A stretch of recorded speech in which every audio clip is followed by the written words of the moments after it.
कोणे घटक्यान आज मी मार्केटला गेलो होतो आणि ही मच्छी आणली होती. काय सुचलं मला ही मच्छी घ्यायची काय माहिती, पण आज काय माहिती मी ही मच्छी घेतली. ही मच्छी मी कधी आणतच नाही घरी, पण आज का आणली होती मी मलाच काय सुचलं नाही काय माहिती. आज सकाळ सकाळ मार्केटला गेली होती आणि आणून आणली तर कुठली मच्छी, तर ही मच्छी.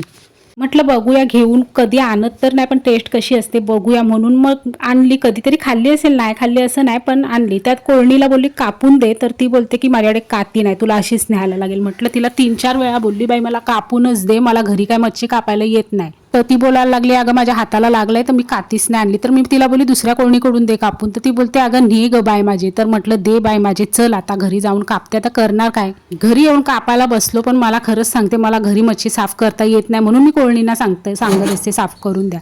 त्यात ही मच्छी एवढी कठीण होती की काय सांगू, आणि याला बारीक बारीक खवलं होती. ती खवलं काय निघता निघेच ना. मी मोरलीवर खवलं काढते तरी ती निघेना. मग मी एक मोठा सुरा घेतला शेवटी. त्या सुऱ्याने मी खवलं घासायला लागली. त्याची खवलं एवढी चिवट होती की त्या मच्छीला ती खवलं जाम चिकटून बसली होती. बरं आता हे मी केलं होतं म्हणून चालून गेलं. माझ्या मिस्टरांनी जर अशी मच्छी आणली असती तर जामच मी भडकली असती. त्यात माझ्या मच्छी कापताना हाताला पण लागलं. जाऊ दे आता काय, मीठ मसाला लावून हळद मीठ मसाला लिंबू पिळून आलं लसूणची पेस्ट लावून मच्छी मस्तपैकी तेलपली होती तिला. आणि आता काय फ्राय करायची होती, पण त्याच्या आधी भाकऱ्या करायच्या होत्या म्हणून मग ती मच्छी जरा वेळ बाजूला ठेवली. तांदळाच्या भाकऱ्या करून घेतल्या मस्तपैकी आणि मग त्याच तव्यावरती तेल टाकून सगळी मच्छी फ्राय करून घेतली. मच्छी साफ करायला काय नाही, अंगाला दिवसभर त्या मच्छीचा वास येत राहतो आणि मग म्हणजे कसंच तरी मग होत राहतं. त्याच्यामुळे म्हटलं जाऊ दे, तर आणले आंघोळीच्या आधी सगळी मच्छी साफ पण केली, भाकऱ्या पण केल्या आणि मच्छी म्हटलं आता फ्राय पण करून घेते, परत वास नको यायला. हुश झाली बाबा एकदाची आंघोळ. आता मस्तपैकी घेते खायला. सगळं साफसूफ स्वच्छ झाल्यावर मग कसं बरं वाटतं.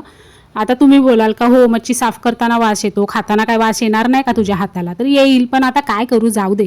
मच्छी मस्तपैकी कुरकुरीत का चुरचुरीत काय बोलतात ते करून फ्राय करून घेतली होती. आणि बरं झालं एक की आज वहिनीने थोडंसं चिकन पाठवलं होतं, म्हणजे दादाला डब्याला दिलं होतं तर थोडंसं आम्हाला पण पाठवलं होतं. तर मग काय मग बरंच झालं, नाहीतरी आता दुसरं काहीतरी करण्यापेक्षा मला बरंच झालं. त्यात आमच्याकडे आज काय ते लॉकडाऊन नाही काय शटडाऊन नाही काय ते बोलतात ते